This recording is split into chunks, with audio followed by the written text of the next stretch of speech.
Le podcast Athlète Entrepreneur, animé par Amélie Delebel, vous relate les différents parcours inspirants d'anciens sportifs ou sportifs actuels de haut niveau de différentes disciplines qui se sont tournés par la suite ou sont actuellement dans le milieu entrepreneurial. Des entrevues et reportages qui sauront vous motiver à atteindre votre plein potentiel. Le podcast Athlète Entrepreneur, des cheminements à découvrir.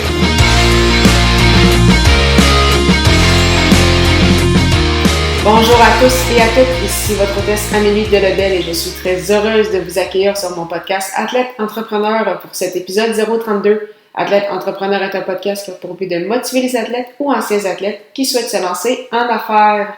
Pour cette émission, je discute avec l'ancien combattant d'arts martiaux mixtes de la UFC, aujourd'hui animateur, conférencier, entrepreneur et bien plus encore, Patrick Côté.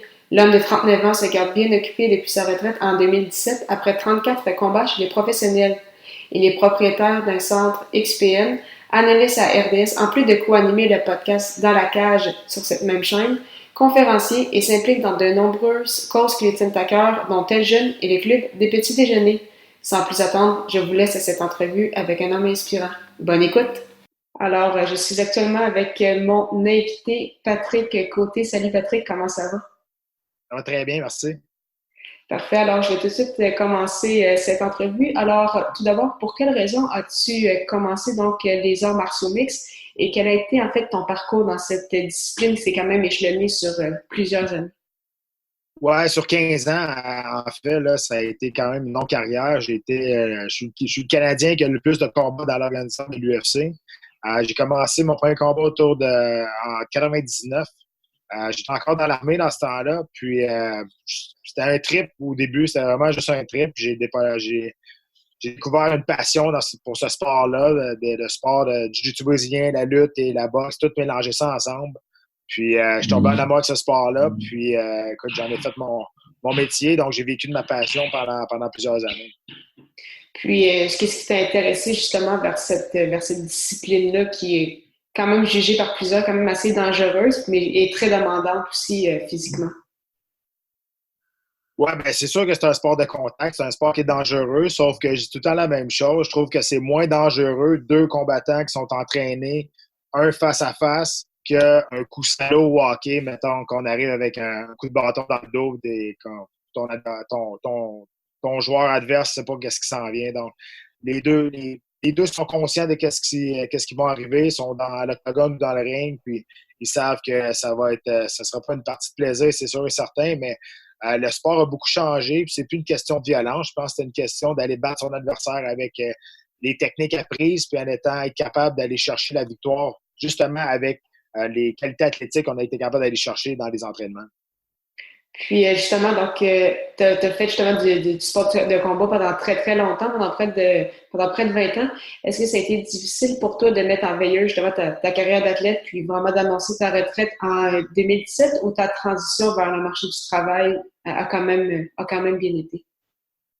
Ben, c'était quand même un travail, même si c'est sûr que c'était un travail moins commun, mais c'était quand même mon gagne-pain premier et j'ai bien vécu de ça pendant plusieurs années.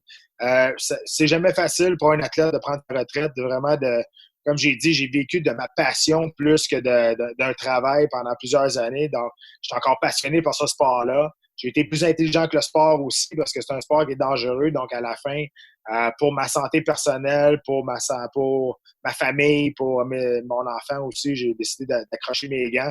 Mais je m'étais préparé à ça pendant plusieurs années avant. J'ai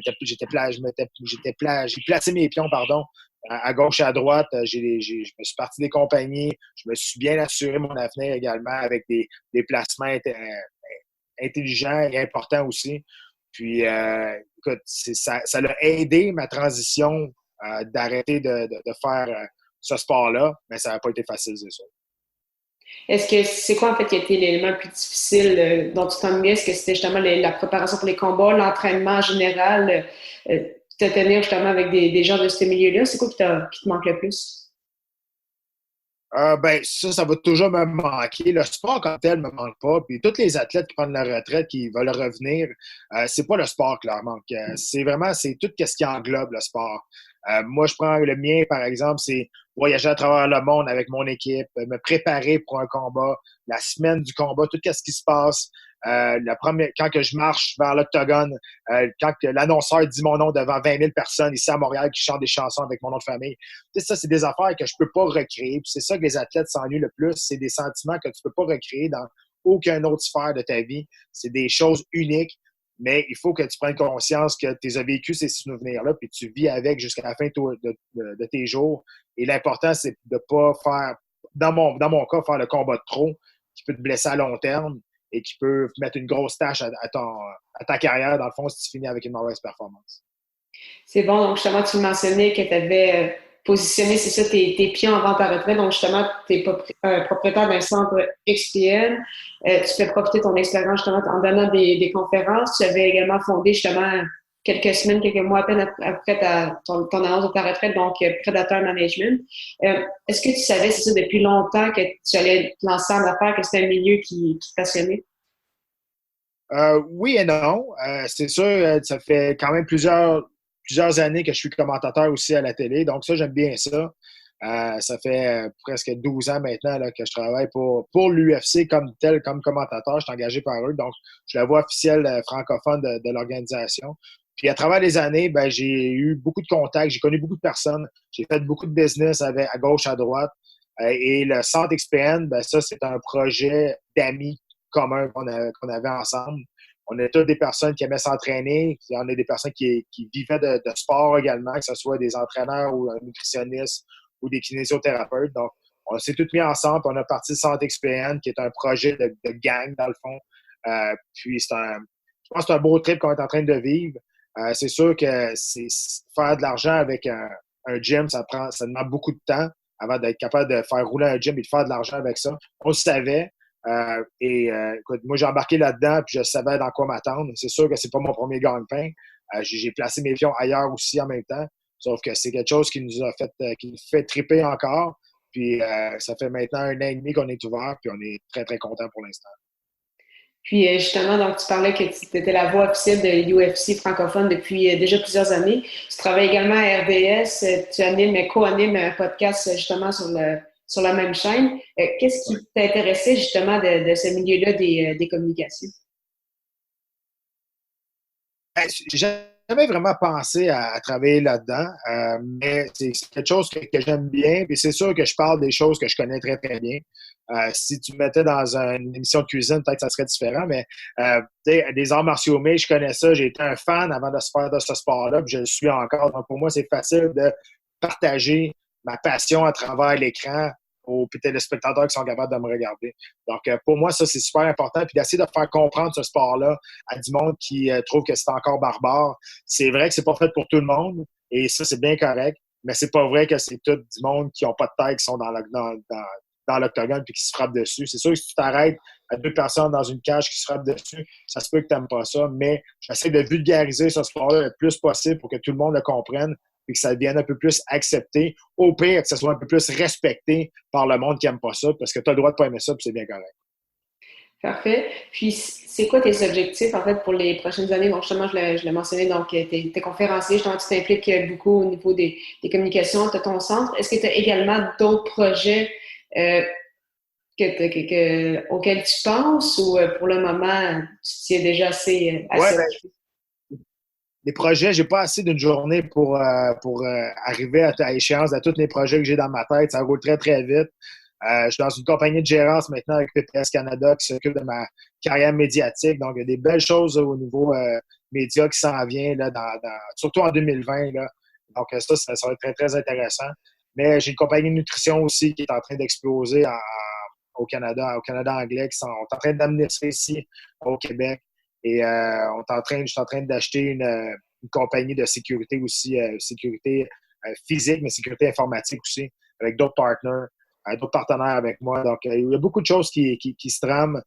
C'est sûr, les conférences, ça va super bien. J'essaie de partager mon message sur la motivation et la résilience de mon parcours de vie au niveau de carrière et personnel. Donc, ça n'a jamais été facile. Ceux qui connaissent mon histoire savent d'où je viens, puis ça n'a pas été facile. Même dans ma carrière professionnelle, j'ai eu des très, très hauts, j'ai eu des très, très bas, mais j'ai toujours été capable de revenir au sommet. Puis j'essaie de partager mon message là-dedans, que ça peut prendre une personne qui comprenne ou pas, ou 10, pour moi, il y a pas d'importance là-dedans. Si je suis capable au moins d'aller chercher une personne qui est inspirée par mon parcours, ben ça va être déjà là gagné pour moi. C'est parfait. Pour terminer cette entrevue, j'aimerais te poser donc quelques petites questions en rafale. La première, c'est quelle est la chose la plus importante que le sport t'a enseigné? La résilience. Écoute, c'est le mot qui me colle à la peau, ça. C'est pourquoi que je fais des conférences aujourd'hui. Le sport m'a appris que le sport est très, très cruel. Le sport se fout pas mal de toi dans ta carrière. Donc, si t'es pas capable de revenir, puis de mordre les dents, puis de serrer les poings, puis de dire que OK, je vais m'entraîner encore plus fort, parce que je n'étais pas né pour faire ce sport-là, je n'étais pas né pour faire aucun sport, je n'étais pas un athlète né comme tel. J'ai travaillé très, très fort, j'ai bûché jusqu'à temps que justement ma passion devienne mon travail. Le sport m'a appris que il y a personne qui te doit rien. Tu dois te lever puis d'aller chercher de travailler pour. Je pense que c'est pour ça qu'aujourd'hui, j'ai tellement de projets que je suis habitué de travailler pour aller chercher ce que je veux. C'est très beau. Ma deuxième question, c'est quel est ton plus beau souvenir sportif? J'en ai tellement, que ce soit dans les voyages, que ce soit dans les combats que j'ai faits. Écoute, le rêve d'un combattant d'arts martiaux mixtes, c'est de se battre pour le championnat du monde de l'UFC. Moi, c'est arrivé. Malheureusement, j'ai une blessure dans ce combat-là, mais personne ne va pouvoir jamais m'enlever le fait que j'ai réussi mon plan A. Mon plan A, quand j'ai commencé les arts martiaux mixtes, c'était je me battais dans des sous-sols de centres communautaires devant 100 personnes. Et 12 ans plus tard, j'ai été capable de me rendre au championnat du monde à Chicago devant 25 000 personnes, face aux champions. Puis ça, il n'y a personne qui ne pourra jamais me l'enlever. Tu peux m'aimer, comme combattant ou pas m'aimer, peu importe. Ces choses-là, c'est ça que j'ai accompli, puis c'est l'accomplissement personnel. Puis je dis tout le temps, si j'étais un joueur de hockey, je peux dire que j'ai joué pour la Coupe Stanley au hockey. Là. Donc, c'est la même chose. Malheureusement, c'est sûr qu'une bad luck est arrivée au mauvais moment, mais jamais je vais regretter le parcours que j'ai fait, même si ça m'a pris 12 ans. Pour moi, c'est ce que je mentionne dans mes conférences. Un plan B, c'est juste une excuse pour échouer ton plan A. Donc, moi, j'avais un plan A, puis depuis le début, c'était de me rendre à l'UFC, de me battre pour le championnat du monde, puis j'y étais arrivé. Ça m'a pris 12 ans. J'ai pas dit que ça allait être facile. Ça m'a pris 12 ans, mais j'y suis arrivé pareil. Merci. Puis, ma dernière question, c'est quel serait ton meilleur conseil pour un athlète ou un ancien athlète qui aimerait se lancer en affaires? J'ai beaucoup de qualités, j'ai beaucoup de défauts, mais la meilleure qualité que j'ai, et ça, je le sais, c'est que je suis très, très bon pour bien m'entourer. Et ça, c'est la clé. Je pense que dans le sport et dans la vie professionnelle, dans ton travail, dans ta vie même personnelle, tes amis, c'est être capable de s'entourer. Ça, c'est une qualité, c'est une habileté qu'il faut développer. Être capable de voir les gens venir de loin, être capable de savoir qui est bon pour toi autour de toi, qui est pas bon, qui est malsain, qui est la pomme pourrite autour de toi. Et écoute, si tu n'en trouves pas, c'est peut-être pas la pomme pourrite, puis c'est peut-être toi qu'il faut qu'il change. Donc, à un moment donné, tu peux faire une introspective envers toi-même. Mais la chose qui est la plus importante, je pense, et surtout dans le sport, c'est de bien s'entourer.